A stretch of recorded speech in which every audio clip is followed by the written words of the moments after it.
otro de los propósitos del festival es que a mí me gustó mucho Enrique Morente cuando dijo: no entiendo el flamenco si no es desde la cultura. Está muy bien la fiestecita, la patadita por popularía, todo, pero siempre tenemos que mirar el flamenco desde la cultura, porque es una de las culturas más antiguas, más importantes que tenemos aquí. Y entonces siempre pues, tendremos una conferencia, alguna mesa redonda, la presentación de un libro, que este año vamos a tener la presentación de un libro interesante, alguna conferencia, y enseguida pensamos en Marley Jensen, María Luisa, no, sí, porque ella lleva, yo creo que casi toda su vida, es holandesa también, de Países Bajos, y pues, hará unos 30 años que al menos yo la conozco desde hace ese tiempo, y está en el Festival de Jerez, en la Bienal del Flamenco, en los festivales de verano, donde quiera que hay un acto flamenco, siempre está. Es periodista, especializada en flamenco, ha colaborado en infinidad de revistas, como El Aficionado, y siempre ha estado dispuesta a difundir nuestro arte, que es el suyo, porque ella siente el flamenco de una manera admirable. Entonces, ella viene a darnos una charla, en lo breve, sobre el boom flamenco de los 80 en Países Bajos. Marley Jensen, María Luisa, para los amigos, un fuerte aplauso para ella, y vamos a hacer que se sienta como en su casa. Muchas gracias.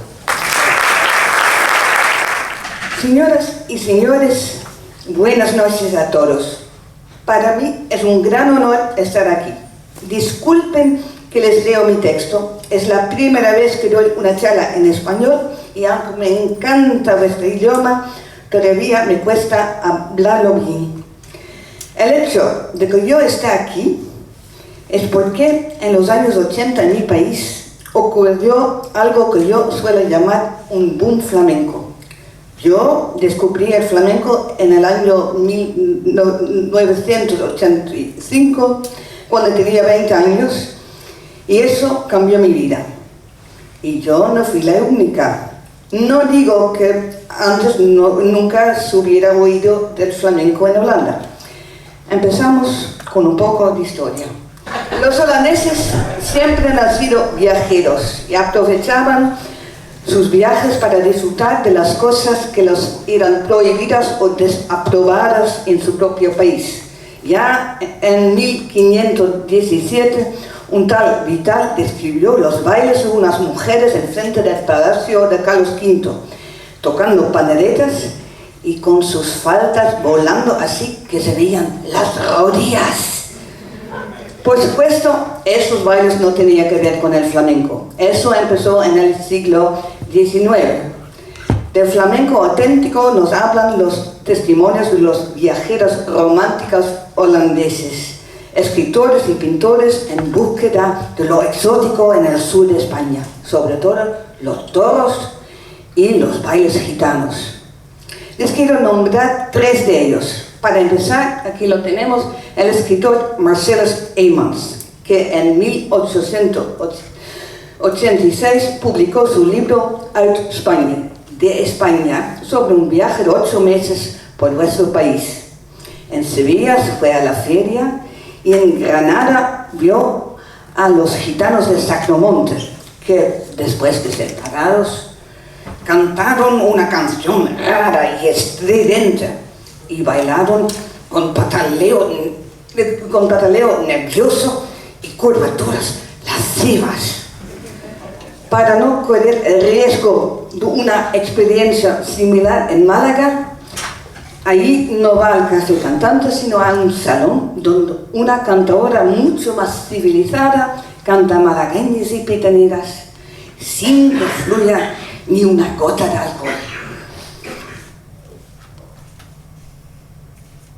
Y vamos por el segundo.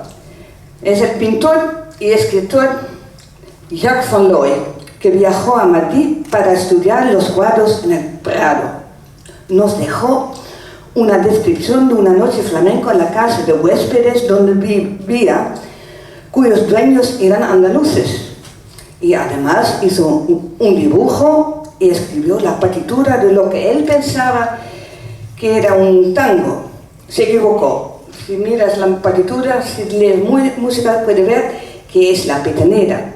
Pero en su descripción también menciona ese palo, entonces lo podemos perdonar que confundió los dos. Y ya vamos al número 3, que son dos personas, ambos pintores, padre y hijo israelíes, que viajaron a España en 1898. El padre, Joseph Israels, escribió un libro sobre sus experiencias, España, un reisverhaal, España, una crónica de un viaje, ilustrado con sus propios esposos. Su hijo Isaac pintaría bailadoras en varios cuadros. Hay más ejemplos, pero ustedes ya tienen una impresión. Por supuesto, también hubo artistas flamencos que vinieron a Holanda para actuar. El flamenco aparece en la prensa holandesa desde los principios del siglo XX. Lo que sobre todo gusta al público holandés es el baile. El cante, tan raro y apasionado, todavía les cuesta a las orejas holandesas. Vienen grandes figuras como Vicente Escudero, la Argentinita y Carmen Amaya. Pero son acontecimientos sueltos. En los años 60, por primera vez había más regularidad. El empresario holandés Bert da Silva, ahí lo ves, y el bailador sevillano Curro Vélez se juntaron para crear lo que llamaron Fiesta Gitana. Era una gira anual por toda Holanda y al fin también Alemania de un cuadro flamenco. Da Silva, un holandés de origen sefardí, reservaba los teatros y se ocupaba de la publicidad, y Vélez contrataba a los artistas. Fue un fenómeno que para muchos holandeses era su cita anual con el flamenco, y para muchos artistas de esa generación su primer encuentro con los Países Bajos. En una de esas giras se enamoraron Ricardo Miño y Pepa Montes, que siguen siendo una pareja. Fiesta Gitana existía entre 1957 y 1988, cuando se murió Da Silva. Curro Vélez después hizo unas giras más con otro empresario, pero nunca volvería a tener el éxito de antes. Nos acercamos a los años 80, en los que ocurrió el boom que les prometí, pero quiero nombrar unos pioneros que ya antes viajaron a España, no meramente para ver el flamenco, como los viajeros del siglo XIX, sino para aprender un arte que les fascinaba. Y eso en una época en que no había academias de baile o clases de guitarra. No los puedo nombrar a todos, pero algunos de ellos quiero destacar. Huib Wilkes nació en Ámsterdam en 1946. Descubrió el flamenco porque su madre tenía una casa de huéspedes para trabajadores españoles. A los 17 años, Huib se fue a España para estudiar la guitarra flamenco. En Cádiz fue alumno de Juan Díaz. Luego se fue a Madrid, donde hizo amistad con varios artistas, entre ellos Enrique Morente. Recibió el apodo El Payo Humberto. Estudió 2 años con el niño Ricardo, a quien le dedicó un libro en español, El rostro de un maestro. Luego se fue a los Estados Unidos, donde creo todavía vive. Aris Neu nació en 1944. Fue profesor de español en la Universidad de Ámsterdam y también se dedicó al cante flamenco, aunque se consideraba simplemente un buen aficionado. Tenía un gran conocimiento del cante y le molestaba que a la mayoría de los aficionados holandeses les interesaran solamente el baile y la guitarra. Él también era amigo de Enrique Morente y en 1974, al fin de la época franquista, le produjo en Holanda un disco con letras prohibidas en España. y logró llevar clandestinamente 500 copias a España. Daba conferencias y escribió un libro flamenco en el Madrid del siglo XIX. Murió en 2017. Yo he puesto tantas fechas aquí que me cuesta, pero seguimos. Juan Antonio era el primer gran maestro de baile español y flamenco en Holanda. Nació en 1935 en Ámsterdam con el nombre Jan Boeckling. En 1958 se fue a España y logró bailar en algunas compañías españolas. Regresó en 1960 a Holanda y se dedicó a la enseñanza, entre otros en la Academia de Baile en Arnhem. Allí enseñó a una generación de docentes holandeses. Eso tuvo el efecto que todos esos docentes transmitieron sus sevillanas erróneas a sus alumnos, empezando por el primer paso en el primer tiempo en vez del quinto. Luego lo corregimos, pero por un periodo existieron unas sevillanas holandesas. Juan Antonio murió en el año 2012. Erna Esmeralda, que se ve con sus alumnas, nació en 1928 como Erna Witte. Cuando tenía 21 años, vi una actuación de Vicente Escudero en Ámsterdam y desde entonces soñaba con una carrera de bailadora. Tomó clases donde podía, entre otros con ese Juan Antonio, Jan Boeckling, que en aquella época fue con piano, porque guitarristas flamencos no había en Holanda. Cada año Erna iba a Andalucía y al final se compró una casa en Puente Genil, donde pasaba todos los veranos.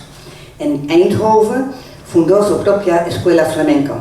Eso sí, con guitarra, de Mario Cortés, el hermano de Carmen Cortés, que hoy en día construye cajones en Madrid. En 1982, Erna llevó sus 7 mejores alumnas, que se ven ahí en la foto, llevó a sus 7 mejores alumnas consigo para vivir el flamenco durante 6 semanas y actuar en la Peña Flamenco de Puente Genil. Una de esas alumnas es Josine Loja, nacida en 1965, que, inspirado por su profe, se fue a España para estudiar en el famoso estudio madrileño Amor de Dios. Allí actuó en el bar Casa Patas y en Sevilla trabajaba unos meses en el tablao El Arenal de Cudo Vélez. Después de 8 años regresó a Holanda, donde sigue dando clases. Yo soy su alumna. Clementine van Stey se graduó como bailarina clásica en Londres antes de irse a España para dedicarse al flamenco y al baile clásico español. Tomó clases con La Tati y María Magdalena en Madrid y con Manolo Marín y Matilde Coral en Sevilla. Hoy en día da clases a niños y adultos. Y el último, Erik Vazen Morel, descubrió el flamenco por su madre, que era alumna de Juan Antonio, Jan Boeckling.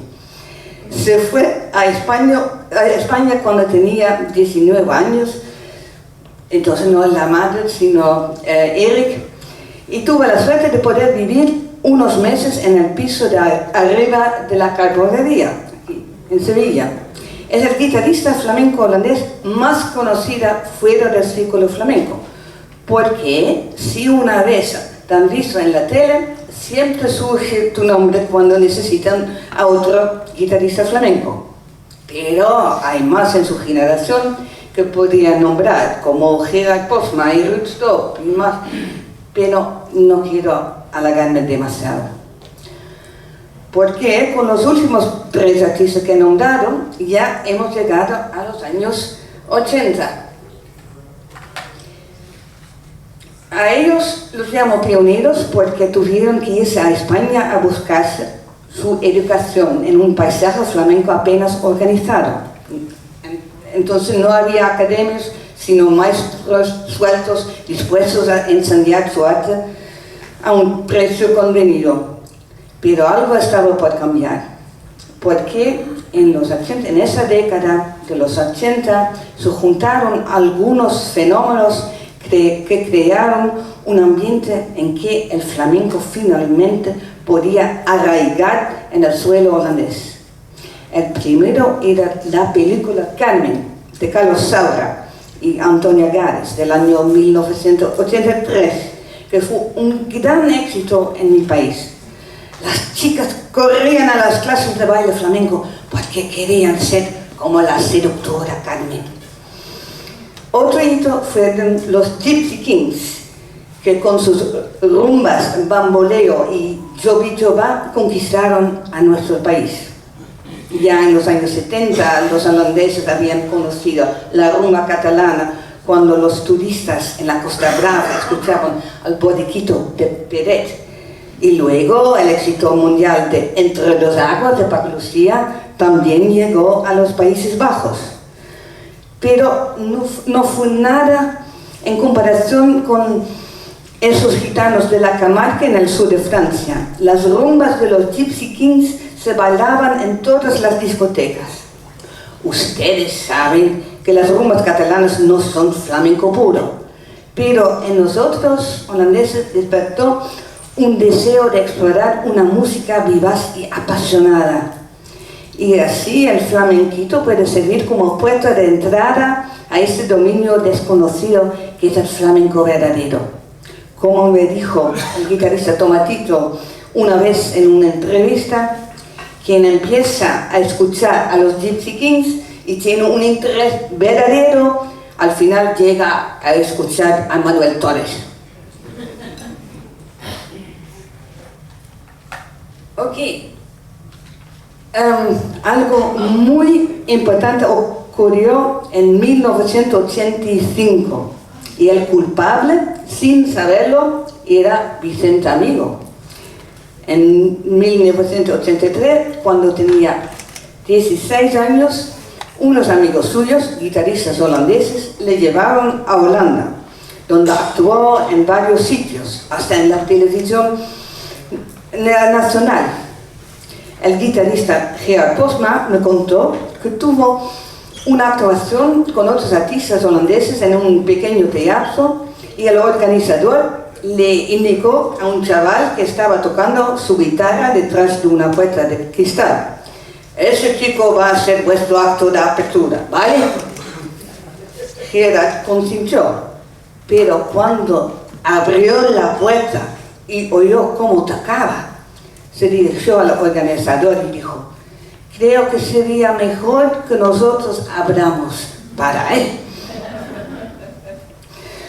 Otra persona en que Vicente Amigo dejó una gran impresión era el director del Conservatorio de Rotterdam, John Floren. Decidió crear un departamento de guitarra flamenco bajo la tutela de Paco Peña, que va a venir a este festival también, Paco Peña. Paco Peña, un guitarrista cordobés que vivía en Londres.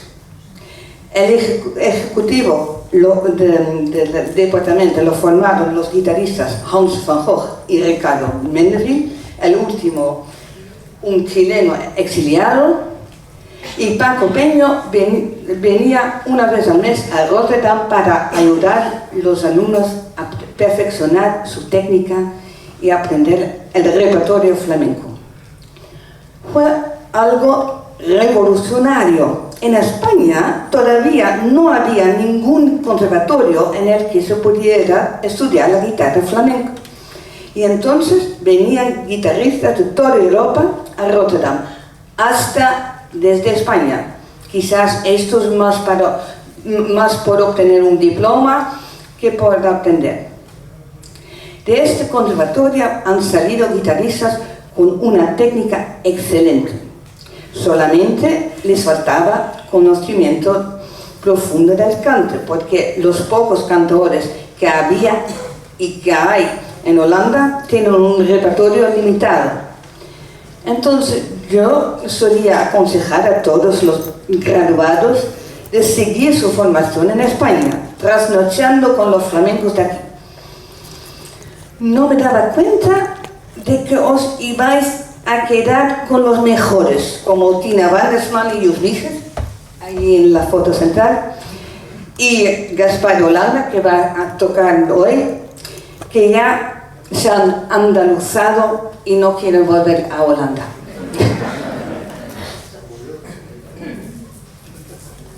Seguimos con otro hito, que era la creación del Centro Flamenco Puro en Utrecht. El bailaor Rini Kersten, alumno de Juan Manuel, Jan Puklin, estaba más a gusto como Juan Antonio. Estaba más a gusto como profesor y organizador que como artista y fundó una escuela de baile. El Teatro Vredenburg en Utrecht le pidió organizar un ciclo flamenco, con cada año 2 galas en la sala grande y 3 espectáculos más íntimos en la sala pequeña. Así, a la vez, Rini fue el director de la escuela de baile flamenco más grande al norte de los Pirineos, con en su colmo entre 350 y 400 alumnos, y empresario que en 25 años llevó a Holanda a más de 150 artistas flamencos. Y así su ciudad, Utrecht, ganó el apodo Utrecht del Norte. Esto fue por casualidad. En una rueda de prensa en Madrid, la cantadora Carmen Linares quería hablar del éxito que había tenido en esa ciudad con nombre impronunciable.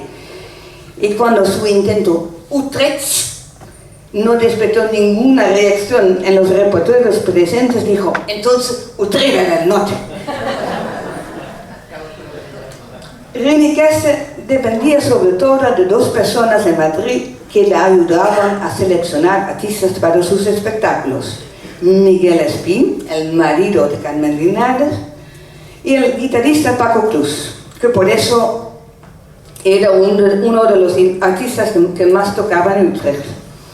A las 2 galas venían los artistas más grandes, como Eva Buena y Fernanda y Fernanda, las 2 hermanas de la Utrera del Sur, digamos.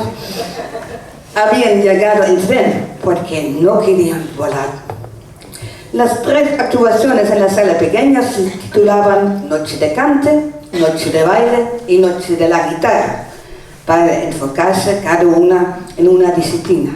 Me acuerdo de una noche de la guitarra en que salió al escenario un palmero que se parecía a Antonia Canales. En un momento dado cantó un fandango, no genial, pero bastante bien. Pero cuando en el tango se levantó de su silla y se puso a bailar, me di cuenta de que no solamente se parecía a Antonia Canales, sino lo era. Sin ser anunciado, había venido con los demás artistas por gusto. De todas formas, el ciclo nunca se quedó con el programa anunciado al principio. En aquella época era muy difícil para los artistas flamencos comprometerse un año de antemano. Parte de la tradición del Centro Flamenco Puro era que Rini Kersten, el empresario, salía al escenario al principio de los espectáculos para anunciar los cambios. Pero si no eran los artistas del cartel, siempre eran del mismo nivel o aún mejor. Desde los años 90, las 3 actuaciones pequeñas también se programaban en otras ciudades, como Ámsterdam, La Haya, Rotterdam y Groningen. En su escuela, en el centro de Utrecht, Rini organizaba cursos fijos durante el año y en el verano cursos intensivos. También había talleres de los artistas que venían a Utrecht para dar espectáculos. Cada uno que ha participado en el taller de Eva Buena se acuerda de su incentivo ¡Pumpi dentro!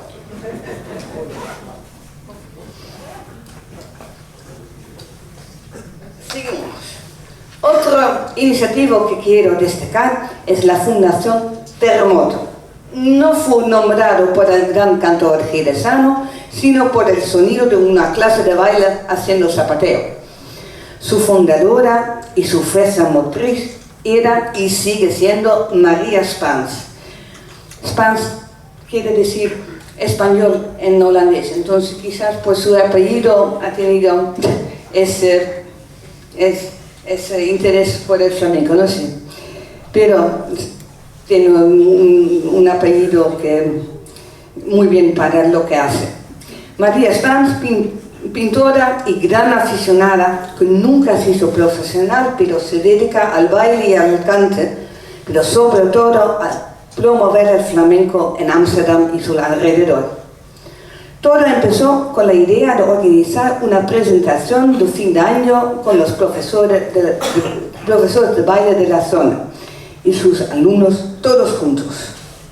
María organizó el primer lleno de flamenco, como lo tituló, y de eso evolucionó en un evento anual, antes en un teatro de medio tamaño, el React Theater, pero en los últimos años en Paradiso, un escenario casi legendario en Ámsterdam, donde han actuado los grandes del mundo de pop, como los Rolling Stones y Prince.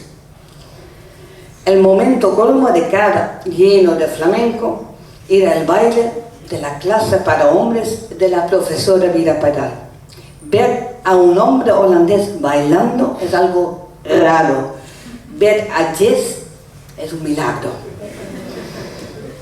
María también decidió organizar cursillos de baile. Al principio, su invitado fijo era el joven bailador, entonces joven, joven bailador sevillano Andrés Marín, que en aquel entonces todavía era poco conocido. Vino 2 o 3 veces al año para dar clases durante una semana. Su misión era enseñar a los holandeses a bailar el cante. Sus alumnas ya estaban acostumbradas a la guitarra, porque con la abundancia de buenos guitarristas en Holanda es muy habitual tener a un guitarrista acompañando en las clases, pero sabían muy poco del cante. Cantando él mismo en sus clases, como hijo de cantadora es muy capaz, Andrés Marín introdujo en la Holanda la noción de bailar el cante en vez de la guitarra. Y vino hace unos años, actuó en la Bienal Holandesa y hicimos esta foto con todos sus alumnos, como una reunión.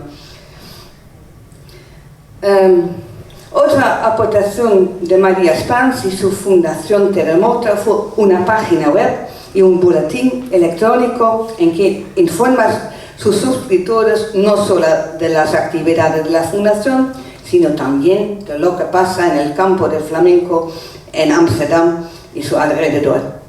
Los llenos flamencos ya no se hacen, pero Terremoto sigue organizando cursillos no solo de baile, sino también de cante, toque y percusión.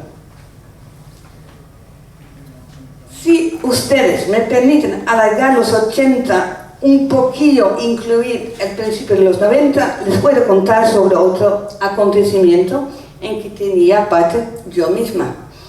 En La Haya había una fundación dedicada a fomentar el flamenco en esa ciudad, organizando actuaciones de artistas locales y cursillos. El problema en esos tiempos, antes del internet, era que nadie sabía cuándo y dónde había actuaciones o cursillos. La dirección de la fundación, los guitarristas Johan Frauenfelder y David Bos y el aficionado Guus Verheid decidieron hacer un boletín que iban a distribuir gratis en escuelas de baile y en tiendas que vendían guitarras y discos flamencos.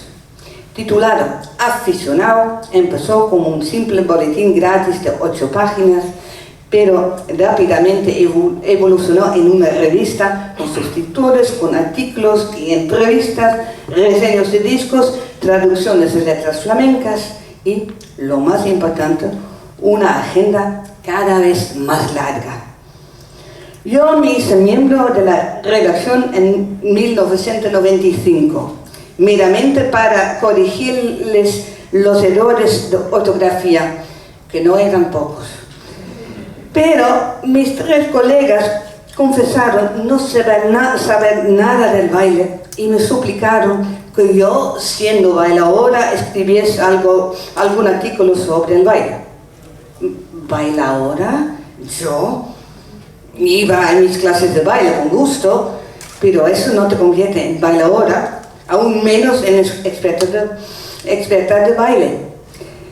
Pero poco a poco empecé a contribuir artículos, a hacer entrevistas, mejorando mi español para poder entrevistar a artistas españoles también. Iba a festivales y concursos en Andalucía, compraba libros y discos y sin darme cuenta me hice flamencóloga, más o menos. En la historia de la revista ocurrían muchos cambios en la redacción, cambios de nombre, se renombró Tablao Flamenco y al fin Mundo Flamenco, y la profesionalidad ha siempre aumentado. En 2001 salió con portada en color y en 2013 la revista era toda en color, un sueño de la directora en aquel momento y también fotógrafa, Anne Groymans. Siendo una revista con alrededor de 500 suscriptores, todos los colaboradores, incluso los redactores, eran voluntarios. Nunca hemos cobrado. Las suscripciones bastaban para pagar la imprenta y el envío, pero no para más. Al final quedamos demasiado poca gente para seguir y en 2020 Mundo Flamenco llegó a su fin. Menos mal que uno de los colaboradores, Ginette Laver, aquí presente, había creado una página web, flamencoagenda.nl, para que al menos los aficionados supieran dónde y cuándo había actuaciones y cosillas.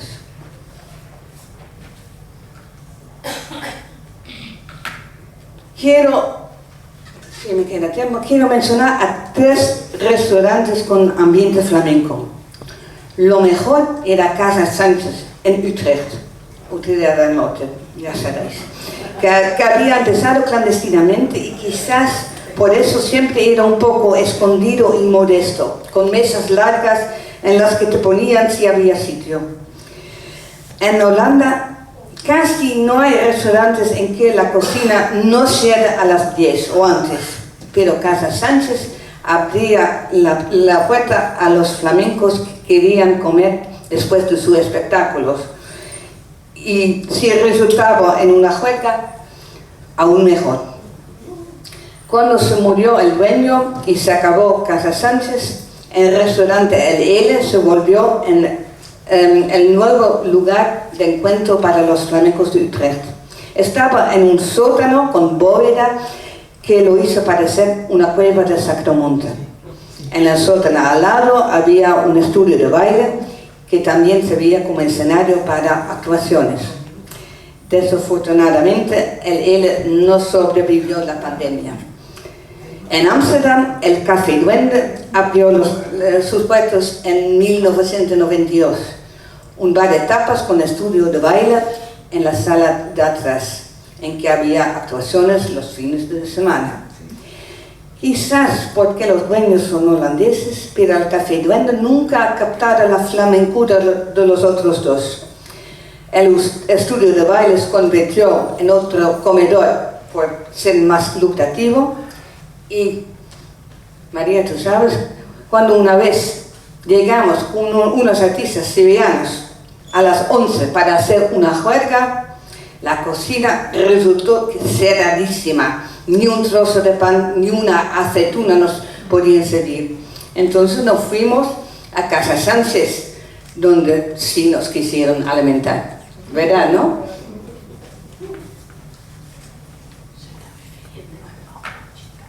Una de las personas inspiradas por la película Carmen en los 80 como conté, era Ernestina van der Noot.